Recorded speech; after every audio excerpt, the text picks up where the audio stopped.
श्रीमद् रामचंद्र चंद्रमौळीश्वराराधक शरणजनवंदार पदवाक्य प्रमाण पारायण श्रीमद् जगद्गुरु शंकराचार्य श्रीमद् राघवेश्वर भारतीन्द्र प्रभो गोकर्ण मंडलाधीश्वर श्रीमद् जगद्गुरु शंकराचार्य श्री श्री राघवेश्वर भारती स्वयं महाराज की जय। आनंदमानंदकरं प्रसन्नं ज्ञानस्वरूपं जगोदरूपं योगेन्द्रमीड्यं भवद्वैद्यं श्रीमद्गुरुं नित्यमहं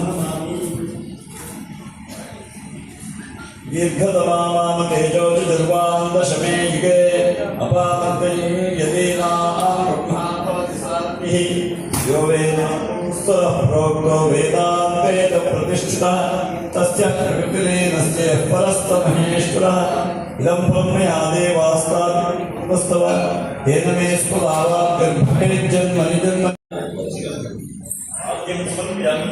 ओम नमो नारायणाय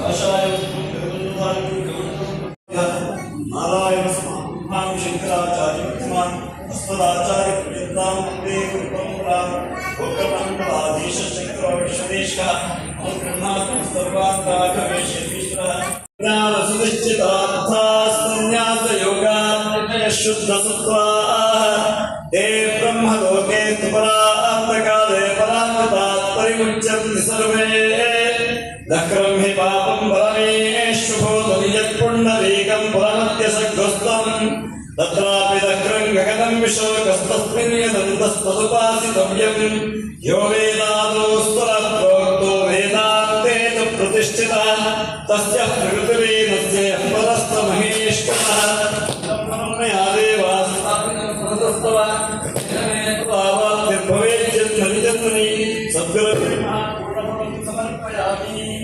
ನಮಸ್ಕಾರ ಮಾಡಿ. ಮಹಾಜನ ವಿದ್ಯಾಸಂಸ್ಥೆಯ ಪರವಾಗಿ ಸ್ವಾಗತಗಳಿಂದ ಮತ್ತು ಅವರ ಸಂಸ್ಥಾಪಕರಿಗೆ ಹಾಗೂ ಉಪಸ್ಥಿತರಿರುವ ವಿಷ್ಣುಗುಪ್ತ ವಿಶ್ವವಿದ್ಯಾಲಯದ ಸದಸ್ಯರುಗಳಿಗೆ, ಮುಳ್ಳೇರಿಯ ಮಂಡಲದ ಪದಾಧಿಕಾರಿಗಳಿಗೆ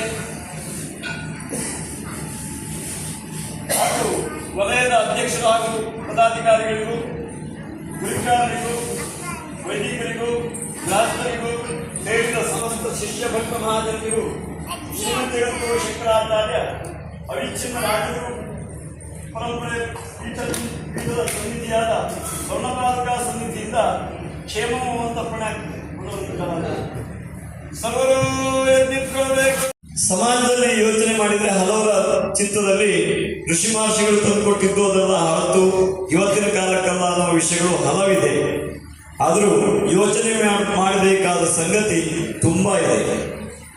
ಯಾಕೆಂದ್ರೆ ನಮ್ಮ ಋಷಿ ಮಹರ್ಷಿಗಳು ತಂದುಕೊಟ್ಟ ಪ್ರತಿಯೊಂದು ವಿಷಯವೂ ಸಹ ಅತ್ಯಂತ ಸಾತ್ವಿಕ ಮತ್ತು ಅತ್ಯಂತ ವೈಜ್ಞಾನಿಕವಾದ ವಿಷಯಗಳಾಗಿವೆ. ಅಂತೆಯೇ ಹೀಗೊಂದು ಪೂಜೆ, ಪಾದುಕಾ ಪೂಜೆಯನ್ನ, ಗುರು ಪೂಜೆಯನ್ನು ಪಾದುಕೆಯಲ್ಲಿ ಮಾಡುವ ಕ್ರಮವನ್ನು ಸಹ ಅವರು ಅಂಥದ್ದೇ ಒಂದು ವಿಜ್ಞಾನದಲ್ಲಿ ತಂದುಕೊಟ್ಟಿದ್ದು. ಎಂಥ ವಿಜ್ಞಾನ ಅಂದ್ರೆ, ಇವತ್ತಿನ ವಿಜ್ಞಾನ ಒಂದು ಹೊಸದನ್ನ ಕಂಡುಹಿಡಿಯಬೇಕು, ಯಾವುದಾದ್ರೂ ಸಾಧನೆ ಮಾಡಬೇಕು, ಶೋಧನೆ ಮಾಡಬೇಕು ಅಂತಿದ್ರೆ ಹೊರಗಿನಿಂದ ಒಂದು ಪರಿಕರ ಬೇಕಾಗ್ತದೆ, ಒಂದು ಶಕ್ತಿ ಬೇಕಾಗ್ತದೆ. ಆದರೆ ಅದು ಯಾವುದೂ ಇಲ್ಲದೆ ಅಂತರಂಗದ ಶಕ್ತಿ ಮತ್ತು ಅಂತರಂಗದಿಂದ ಕೇವಲ ಧ್ಯಾನಸ್ಥರಾಗಿ ನಮ್ಮ ಋಷಿ ಮಹರ್ಷಿಗಳು ಎಲ್ಲವನ್ನೂ ಅರ್ಥ ಮಾಡ್ತಾರೆ. ಎಲ್ಲವೂ ಅಂದ್ರೆ ಸೃಷ್ಟಿಯನ್ನೇ ಅರ್ಥ ಮಾಡಿಕೊಂಡಿದ್ರು, ಹಿಂದಕ್ಕೇನಾಗಿತ್ತು ಮುಂದೇನಾಗಿತ್ತು ಅನ್ನೋದನ್ನು ಅರ್ಥ ಮಾಡಿಕೊಳ್ಳುವಷ್ಟು ಸಾಮರ್ಥ್ಯವನ್ನು ಪಡೆದಿದ್ರು. ಅಂತಹ ಅದ್ಭುತವಾದ ವಿಜ್ಞಾನವನ್ನು ಹೊಂದಿದವರು ಅವರಾಗಿದ್ದರು. ಆ ಹಿನ್ನೆಲೆಯಲ್ಲಿ ಅವರು ಸಾಧನೆ ಶೋಧನೆಗಳನ್ನು ಮಾಡುವಾಗ ಯಾವ ಯೋಗದ ಬಲದಿಂದಾಗಿ ಅವರು ಸಾಧನೆ ಮಾಡಿದ್ರು, ಯೋಗದ ಬಲದಲ್ಲಿ ಸಾಧನೆ ಮಾಡುವಾಗ ಹಲವು ದೇವತಾ ದರ್ಶನಗಳನ್ನ ಮಾಡಿದವರು. ಅಂತೆಯೇ ಆ ದೇವತಾ ದರ್ಶನವನ್ನು ಮಾಡಿದಾಗ ಕೇವಲ ಅನುಭೂತಿ ಮಾತ್ರ ಅಲ್ಲ, ಒಂದು ಅನಿರ್ವಚನೀಯವಾಗಿರ್ತಕ್ಕಂತಹ ಆನಂದದ ಅನುಭೂತಿಯನ್ನು ಕಂಡಿದ್ದಲ್ಲದೆ, ಬೆಳಕಿನ ರೂಪದಲ್ಲಿಯೂ ಕಂಡಿದ್ದಲ್ಲದೆ, ಅದನ್ನು ಸಾಕಾರವಾಗಿಯೂ ಸಹ ದರ್ಶನ ಮಾಡಿದವರು ನಮ್ಮ ಋಷಿ ಮಹರ್ಷಿಗಳು.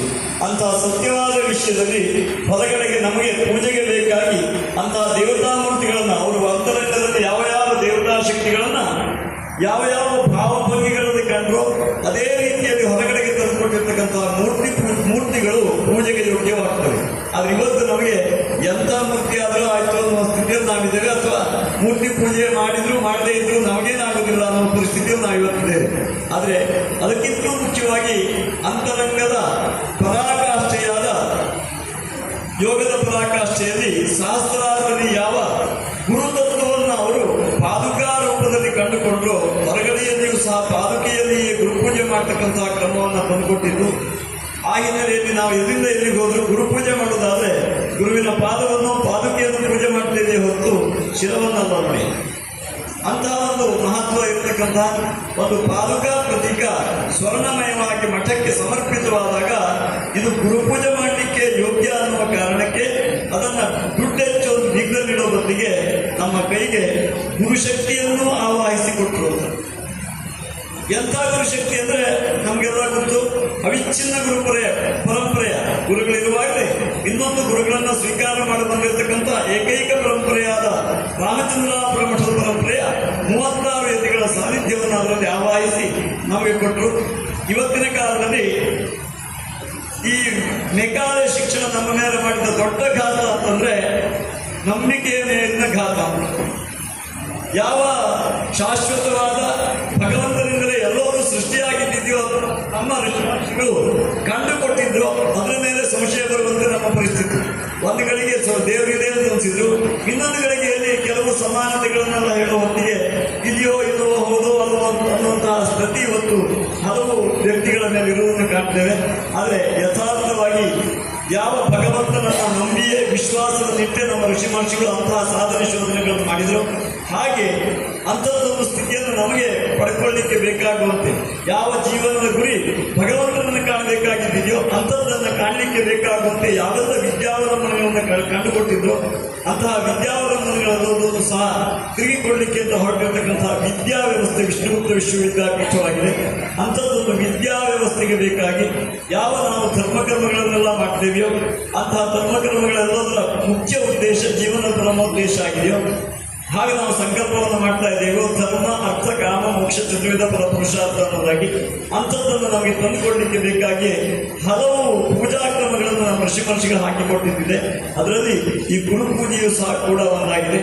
ಅಂತಹ ಹಿನ್ನೆಲೆಯಲ್ಲಿ ವೈಜ್ಞಾನಿಕವಾಗಿ ಬಂದಿರತಕ್ಕಂತಹ ಗುರುತತ್ವವನ್ನ ನಮ್ಮ ಋಷಿ ಮಹರ್ಷಿಗಳು ಎಂಥದ್ದೊಂದು ವಸ್ತುವಿನಲ್ಲಿಯೂ ಯಾವ ಸಾನ್ನಿಧ್ಯವನ್ನು ಸಹ ಹರಿಸುವಂತಹ ಸಾಮರ್ಥ್ಯವನ್ನು ಹೊಂದಿದವರು.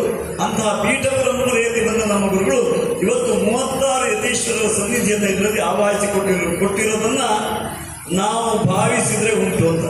ಹೇಗೆ ಕೃಷ್ಣನ ಕಾಲದಲ್ಲಿ ಕೃಷ್ಣನನ್ನ ದೇವರಾಗಿ ನೋಡಿದವರುಂಟು, ಭಾವನಾಗಿ ನೋಡಿದವರುಂಟು, ಏನೂ ಇಲ್ಲ ಅಂತಿದ್ದವರುಂಟು, ವಿರೋಧವಾಗಿ ನೋಡಿದವರು ಯಾರು ಹೇಗೆ ಭಾವಿಸಿದ್ರು ಹಾಗೆ ಭಗವಂತ ಸಿಕ್ಕಿದ್ದಾನೆ ಅನ್ನೋದನ್ನು ನೋಡುವಾಗ ನಾವು ಇದರಲ್ಲಿ ಗುರುವನ್ನ ಭಾವಿಸಿದ್ರೆ ಖಂಡಿತವಾಗಿದೆ ಹೇಳೋದಕ್ಕೆ ಈ 2 ವರ್ಷದ ಸಂಚಾರದಲ್ಲಿ ಹಲವು ಗುರುತುಗಳನ್ನೇ ನೋಡಿದ್ದಿದೆ. ನಾಳೆ ದಿವಸದಲ್ಲಿ ಅದನ್ನು ಹೇಳಲಾಗ್ತದೆ, ಎಲ್ಲರೂ ಬರ್ತೀರಿ ಅಂತ ಭಾವಿಸ್ತಾ ಅಂತಹ ಯಥಾರ್ಥವಾದ ಶ್ರೀ ಸಂಸ್ಥಾನ ಕೊಟ್ಟ ಸನ್ನಿಧಿಯನ್ನ ನಾವು ಶ್ರದ್ಧಾ ಭಕ್ತಿ ಪುರಸ್ಕರವಾಗಿ ಆರಾಧಿಸಿ ಅನುಗ್ರಹವನ್ನು ಪಡ್ಕೊಳ್ಳೋಣ ಅಂತ ಹೇಳ್ತಾ ನನ್ನ ಗುರುಚರಣೆ ಸಮರ್ಪಣೆ ಮಾಡ್ತೇನೆ.